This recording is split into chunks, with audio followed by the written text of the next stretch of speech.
Good morning, good afternoon, or good evening, wherever you are in the world. I hope you're all well. Look at this behind me, and look at this amazing stadium. On the 25th of September, this place will be rocking, and I can't wait. I'm going to be defending my heavyweight championship belts. Let's go. Let's get it on! Now imagine 60 to 80,000 people in there making this place bounce. I can't wait. What's good, family? Smash the like button and subscribe. So, as you might have seen by the title, Anthony, the cheek buster, Joshua, is now scheduled to fight OLEKSANDR USYK on September 25th. Listen, some of you AJ hater-ons, you are super sick right now. YB, mate, YB. And you talk about Tyrone, MTK Tyrone, YB, but, you know, mate, you're paid by Eddie Hearns, because you don't want to mention AJ ducking USYK. Oops. What happened to that then? You silly, goofy casuals. What's wrong with you, man? You man have super low IQ. You know what? I'm going to write to the government and complain, because whatever they're putting in the water has got you, man, super stupid. About what? Number one, thinking that the YB would be shilling for anyone. And number two, even more so, thinking that the YB would be shilling to protect AJ from USYK. What's wrong with you goofazoids? Seriously, if the YB's ever going to shill, she never will, but if he was, it'd be about something that made a bit of logical sense. AJ ducking USYK. Wow, you man are super sick right now and super silly. In fact, tell I, you're not super sick. You're not super silly. What you are is super crispy. Because you best believe what we do know, you man, in the early hours of this morning, Dr. YB, dentistry YB, had you man with your head leaning back and saying R opening all the way wide. Yeah? The YB gave you man a glazing over, no doubt. Bunch of crispy looking ass dons this morning on this bright Wednesday morning. That's what we listen. Never mind. Listen. That's what you are. Yeah, you are hella crispy looking. Anyway, moving on from you crispy looking dons who are super sick and super mad because the YB's right again. YB, mate, you know, YB. Are you in shill for Eddie Hearns? Wow. Before we move on here, the one thing I don't rate, or the one thing I like about you fruity goofies, yeah, is that your arguments are so weak, it's not even close, if that makes sense. Sometimes the YB may be wrong, but you man are so far off the mark. Like this for me is a perfect example. You man really thought AJ was going to duck USYK. Imagine that. Like the YB tells you AJ going to run for USYK. AJ has no fear of USYK. Like I said, there's some battles that make sense to take the other side on. You know what? I'm going to take a bet against YB here. This one was the last one you should have been taking, but to be fair, it wasn't just one of you, man. There was a whole bag of man in my comments who really thought AJ was scary of USYK. But anyway, listen. Onto a more somber note. Yeah? Onto a more somber note. Listen, I have to get my frustration out because AJ versus USYK, I'm not even really interested in that fight. We're going to talk more about it. In fact, you know what? Let me get to it now quickly at the end. Listen. I've got some more videos coming soon on this topic of AJ versus USYK, technically speaking, but it's not looking good from an AJ fan point of view, in as much as not. This is the thing. Whenever I criticize AJ, it's not on okay. It's not. Or when I criticize AJ, because trust me, there's going to be a lot of criticism coming over the next few weeks, on principle. But when I criticize AJ, I want you goofies to understand something very clearly. It doesn't mean I think USYK has any chance. Does that make sense? Let me tell you, man, one more time. USYK has no chance, even against this moist version of AJ. He has no shot. Yeah. So just get that clear. So when you over the next 8 weeks, when you hear me being picky, it's more to do with, as I've told you before, I want to see the best athletes perform to their best ability. For me, it's not enough just to win, or just to get a belt, or YB, he's worth 100 million. What does it matter? What does it matter how he performs? What does it matter how he fights like? As long as he's winning, that's not me, that's you, man. Me, I like to think I like to see people achieve their potential. Just winning, just pulling a Ben Davidson isn't enough for me. Just nicking the fight and doing the bare minimum, that's not enough. I want to see people achieve, or I want to see people be their best form. Yeah? And unfortunately, the things I'm seeing out of AJ's camp, I've got some exclusive videos coming soon. It's not a good look at all. It's not a good look whatsoever. AJ's in training and his sparring super scary. Yeah? Like I said, I got a video coming soon exposing it, but he's running around and dancing. I'm thinking, you're in camp to fight Usyk. Now, and this is the thing again. I'm not going to blame you goofy, some of you slow fans, but ultimately, this is what I was getting at when I told you, man, about the Ruiz fight. Back when AJ fought Ruiz rematch, I told you, man, this is a slippery slope. If we allow this weakness to seep into our mindset of, oh, well, it's Ruiz YB, he's got quick hands YB, we need to run YB. That there's weakness.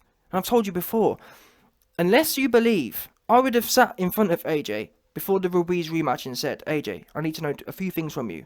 Number 1, do you believe Ruiz has more power than you? Number 2, do you believe Ruiz is quicker than you? Number 3, do you think Ruiz is more dangerous on the inside than you? Number 4, do you think Ruiz has a better gas tank than you? Number 5, do you think Ruiz is more ferocious than you? Number 6, do you think Ruiz is a better inside fighter than you? Essentially, probably 10 questions. Obviously, give him probably a week to think about it. And if them 10 questions, he comes back and he tells me, yeah, I think he's quicker, yeah, I think he's more powerful, yeah, he's more ferocious than me, then fair enough, I get it. Listen, Rob McCrappen ain't doing things like this, but if he was, fair play. And if that's the case, I apologise for what I've said about Rob McCrappen. If Rob McCrappen sat down and talked to AJ, and AJ's told him that, yeah, I think Ruiz is got my number, I get it, why he changed strategy. Me personally, what I believe, from what I've seen, I don't believe them things. I believe AJ is better than Ruiz on the inside. Trained the right way, I back AJ in all of them categories I've just mentioned. But unfortunately, in AJ's camp, for whatever reason, they didn't back that. They got beat, they had one bad fight, and they completely changed the script. They went 10 out of 10 scary because of one fight against a man who's average at best, as we've seen in the Areola fight. Areola made AJ look super bad, bottom line. Because Areola is nowhere near the kind of, doesn't have nowhere near the genetic base AJ does. And Areola arguably did a more aggressive job than AJ did. He wasn't scared to go toe to toe with Ruiz, and it paid off for him because he dropped Ruiz. Ruiz didn't drop him. He played ping pong with Ruiz's head. He had Ruiz hitting the nene. All the things AJ should have been doing in that rematch, but unfortunately AJ's team too scary. And like I was saying, now we're even again. That's where it started. This isn't really about the Usyk fight. It started there, and that's why I rate people like Manny Stu. But Manny Stu was with Lennox Lewis, yeah, and he lost his fight. Did they say, oh well, you know, you lost now? And not being funny, yeah, the way Lennox lost spark out. If anyone should have been scary, it should have been Lennox, thinking, wow, I'll get hit once, it's over. Even AJ on his worst night against Ruiz, he never had to go into the rematch thinking, oops, if I get hit once, it's over. He carried on for 5 more rounds. But Lennox had to go into that rematch thinking, crap, I've only got to get hit once, and I'm all the way out. Do you understand? So AJ actually had a better base to go into the rematch with. But guess what? Lennox went in there and did the business. And that's what great trainers are supposed to do. They're supposed to build you up and know your potential, not drag you down, as AJ's trainer does. Drag him down. To drag him down to the lowest possible energy level. Oops. All that stuff they've been working on. All that natural talent and natural... We've seen in the Pulev fight, AJ has a natural propensity to be aggressive. Unfortunately, it's not being harnessed. It's not being finessed. And that's why it comes across sloppy and just out of tune. Conversely, look at Alvarez. Look how fine-tuned Alvarez offensively is. There's no fine-tuneness in AJ's offense. Right, his defense, or not, I wouldn't even call it defense. He's running around, I'd say, pretty fine-tuned. And that's what I'm telling you, man. It shows what they're training on. I've got videos coming soon showing you, man. How AJ's training, or how AJ's performing, is no shock, because that's how he's training. It's no shock that he looks really good at dancing around and running backwards, because that's what you're doing in training. And it's no shock also that he looks messy when he's coming forward, because he ain't training for it. And he hasn't trained for it ever since the Ruiz fight. The Ruiz fight wasn't a big deal. It's heavyweight boxing. On his worst night, it wasn't a big... I don't know what everyone... But for some reason, AJ's camp don't know what they're doing. Rob McCrappen's one of the worst trainers in history, and that's why. They allowed weakness to seep into the mind, and now weakness has gone from... For example, look at AJ versus Dillian White. AJ got hit with the same shots Andy Ruiz was hitting him with. But there weren't no weakness there. Tony Simmons wouldn't allow weakness in the mind, in the camp. Yeah? Now, AJ's in there with Pulev, who weren't throwing no shots, and he was still anxious and scary to get stuck in. What's going on? Who's allowing that? Where's that mindset come from? Oh, but YB, he got beat by Ruiz, and what is this? I don't get it. What is he? Is AJ the first fighter to lose before? Like I said, we've seen other fighters get knocked spark out with one shot, and they didn't completely change who they were and everything else. So don't give me that. Oh, he's lost once, so that means he can never be the same fighter he was again.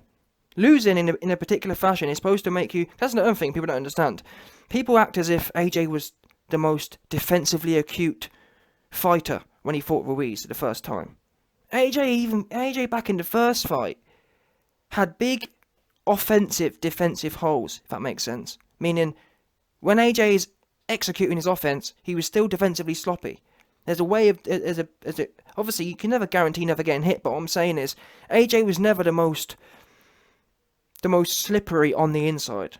He was never the most defensively sharp on the inside, which means that if I was training AJ, I'd have said, yeah, we lost to Ruiz, but we had huge defensive, offensive gains to make. It's not like, for example, let's say Floyd Mayweather was aggressive. If he gets clipped on the inside or whatever, I can see how you'd say, well, man, we need to completely change strategy because we're more or less, you know what I'm saying? Our defense is sharp and we still got knocked out. AJ ain't no Floyd. There's huge gains to be made. I'm not being funny. Even look at what's his name? The man that James Toney. James Toney's probably one of the certainly top 5. Certainly one of the top 5. He has one of the top 5. Basically, what I'm saying is, James Toney has one of the highest IQs when it comes to offensive defense. How well you defend yourself in the pocket is what I'm saying. But even he's been caught before. Roy Jones caught him, put him down. But you didn't see him say, "Oh wow, I got caught once, and I best now never go on the inside again," innit? That's almost the way I'd be looking at things back in that Ruiz fight. That's supposed to bring out the beauty of the sport, in as much as it shows us how much we've got left to learn. Now we have a baseline. Now we know. When you're going in there and you're just balling people over, what's that? What does that prove? AJ talks about wanting to get better at the sport, but what did you think you were going to ball everyone over? And that's how it was going to go. And that's why I don't rate it. I don't rate his camp. I don't rate his mindset currently, because the way AJ's changed, yeah, it's almost his conceding. Well, I'm happy to knock everyone out, but now I've been knocked down. I don't really want to play that game no more. That there is like the ultimate bully kind of mindset. I was happy marching forward and balling everyone over. Now the minute I have a bit of adversity, I'm running out the back door. That can't work. That's not good. How can you not back yourself to say, yeah man, I got caught, but now it's on me. The onus should have been on you and your team to double down on yourself. Yep, I had a bad night, but I'm now going to push his wig all the way back properly this time. I'm going to be defensively sharp, and I'm going to get better on all sides. What's happened is AJ's lost in embarrassing fashion, and he said, okay, I'm just going to cut off my offense and be all defense then. What does that prove, though? Is that the athlete you are then? Are you saying that you know what I'm saying? You don't back yourself is what you're saying. That's what that means. You don't back yourself. You don't back yourself to be as great as you may have once thought you was. Because me personally, I'd rather go in there and go out on my back, betting on myself. Especially when you're someone like AJ who has the base. I mean, I'm not being funny. How can you not back yourself against Ruiz? I said this from the jump. Why? I don't get it. How can you not back yourself against him? How can you not? Yeah, his hands are quick, but he never had no power in his life. Bob Arum had to get rid of him because he ain't got no power. And just like and look at Andy Ruiz versus Areola fight. Andy Ruiz versus Areola fight proves he has no power. Like I was saying, the fact he caught AJ on a day where his head was scrambled, which I believe it was. I believe there was extenuating circumstances, in my opinion, in my professional medical opinion. So another thing, you even knew there was problems. So how can you know there's problems and still opt to be completely scary and run around? It's almost like there's a film. Bruce Lee had a film, yeah, and he was always running from this demon, and ultimately he had to stand up to the demon. And once he beat it, he kind of got over it. It's the same principle. The way you're training now, the way you're fighting now, it's like you're running from it. You know, until you have to, and that's why I rate Lennox Lewis, because what he did was a Hall of Fame characteristic. You get knocked down, and again, like I said, the way he got beat was much more devastating than AJ. He got caught with one shot. So if there's ever a time you should have been nervous, you should have bet against yourself. It would have been then, because you'd have been saying, well, man, I've been hit once and I was out, so I'll best run around now. Lennox said, no, how dare you? How dare you think you was good enough to hit me with one shot and knock me out? Your wig is going back on principle. Unfortunately, AJ didn't have the same mindset. And I'm sure there's some AJ superfans who are mad hearing it, and you can come out. There's a few goofy idiots. Oh, YB, but he's made 100 million. Oh, but YB, he's got 3 belts. You man are just low IQ casuals, truth be known. You don't appreciate the spirit of the sport. Because if you did, you'd be saying what I'm saying. Because what I'm about is the pure spirit of the sport. The spirit of the sport isn't, well, yeah, I was having fun knocking everyone over. Now I've took some licks. I'm out the back door now. I'm going to stay out the back door. But anyway, I've rambled on, but the reason I bring this up is to say that you're now fighting USYK. So we've now gone from AJ fighting Ruiz and dancing around to fighting Pulev and dancing around. Now he's fighting a blown up light heavyweight, and what I'm seeing in his training is, guess what? He's dancing around. Literally, I'm seeing training footage. AJ's bouncing on his toes.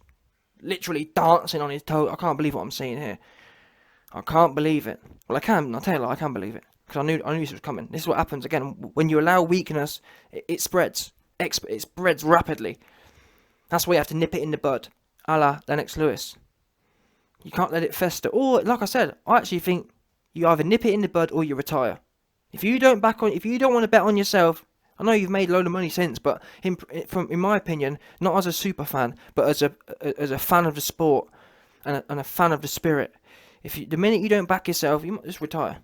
Don't waste everyone's time trying to be a strategist and you know what I'm saying, and just nick through fights. Yeah. But now we've got the USYK's fight. USYK's is blown up like heavyweight. There should be nothing in the camp apart from we're coming forward and we're gonna put on a show. We're gonna show these light heavyweights to not get any ideas. We're gonna make sure all light heavyweights in the future never have an idea to come up and play in the big boy league.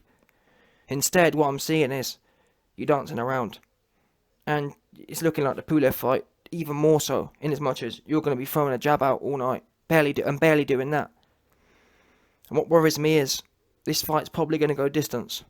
Will AJ win 10 or 11 rounds? Yes, but I don't want to see that. I don't want to see AJ go distance with a light heavyweight. This fight should be a 6-round fight. This fight, again, should remind USYK and every other light heavyweight, this is the big boy league. AJ going the distance with USYK will be a travesty. And to be honest, even if he clips him like he clipped Pulev, it will still be a travesty.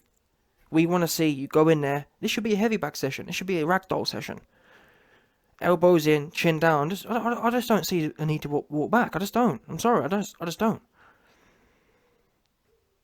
Elbows in, chin down, and going forward. Because his arms, look at his arms. His arms look like a light heavyweights. He's got them spindly. He hasn't got heavyweight arms. He hasn't got a heavyweight frame. His frame is 2D. 2D frames, there's too much. AJ, with the right mindset, just omits too much force. I'm telling you, he's gonna have, guarantee this. 5-10 years from now, if AJ fights the right way, Usyk's, there's gonna be a news report out. Usyk's will have stress fractures all upside his ribs and whatnot. That's what should be happening. Yeah, doctors 5 years from now will discover a whole heap of stress fractures deep inside Usyk's bones, because he's got a 2D frame. 2D frames, like, to be a heavyweight, it takes a particular type of frame. Usyk's don't have it. Usyk's looks like a normal man. Heavyweights don't, these days at least, heavyweights don't look like normal men. You can tell with their shoulders and their arms, they just look like normal man arms. Now, if you go distance with a light heavyweight, it's just super sad. Super sad. This is light work. And like I told you, man, before, the whole heavyweight division these days is light work. We don't have no Hall of Famers in this day and age. There should be no one in this. There's no one in the heavyweight division who should have AJ even contemplating going back. I mean, look at Alvarez, for example. Alvarez was in there with Triple G. I put to you, yeah, there's no one in the heavyweight division who is like Triple G to AJ. AJ is the Triple G. So, if Alvarez can go in there with Triple G and stick it on him, how is AJ, again, AJ's fortunate. He doesn't have to contest with someone like himself, who's a super athlete, like Triple G or whatever. I'd even put AJ above Triple G. And I'd put AJ above Alvarez in terms of his base. So how can you be more of a monster than Alvarez and Triple G, and have the benefit of not having no one? You don't have someone your equal in your division. Alvarez and Triple G did have. Alvarez had to come over, had to get through that, and he did, and he's better for it. You've been blessed with, blessed with your base, and you've been blessed with the fact that the division is full of essential bums. Because again, Fury ain't no Triple G, Wilder ain't no Triple G. So if Alvarez can get through that, why? How are you not? This should be straightforward land. AJ should be in the land of the straightforwards. And if you disagree, explain to me why. Explain to me who you see, who you think, well, YB, you know, he's real dangerous. He can genetically stand up to AJ. I don't see it myself. I don't see no one in the heavyweight field today who even comes close. Joyce too slow. Dubois too stiff. And Dubois too slow as well. Dubois too dopey. Wilder too skinny. No skills. Can't fight on the inside. No chin. Fury, no chin. Too soft. No power. Slaps. So we've got a division full of literally. All I see is a bunch of, well, yeah. All I see is a bunch of horses. Yeah. Begging to get their legs rode off. No doubt. All I see is a bunch of Billy Ho Saunders lined up. Yeah. Lined up, looking back. Yeah. Lined up with their booty pointing to the north and their head looking back, just waiting to get the legs rolled off them. Tell a lie, waiting to put the reins in their mouth, yeah, and pull it right back and ride the legs off them. That's what I see, personally speaking. Now some of you alleged AJ fans tell me, oh no, but YB, you know. Some of you man think some of these fights should be competitive. I just don't see it. I think AJ train the right way. None of these heavyweights today last more than 6-7 rounds. That's my personal opinion. None of them have got that Hall of Fame look to me, apart from AJ. And unfortunately, that works both ways. When you've been gifted with a Hall of Fame kind of base, it's your obligation to use that. You owe it to yourself and to the fans. Don't take a Hall of Fame base and then turn it into a mediocre one, which is what you're doing now, in my opinion. Because, like I said, going 11 rounds or 10 rounds of Pulev is mediocre for someone of your ability. It's like Alvarez. Alvarez was in there with someone much better than Pulev in Billy Ho, and he got him out of there in 8 rounds and stopped him in devastating fashion, licked him up, made him jack. if that makes sense.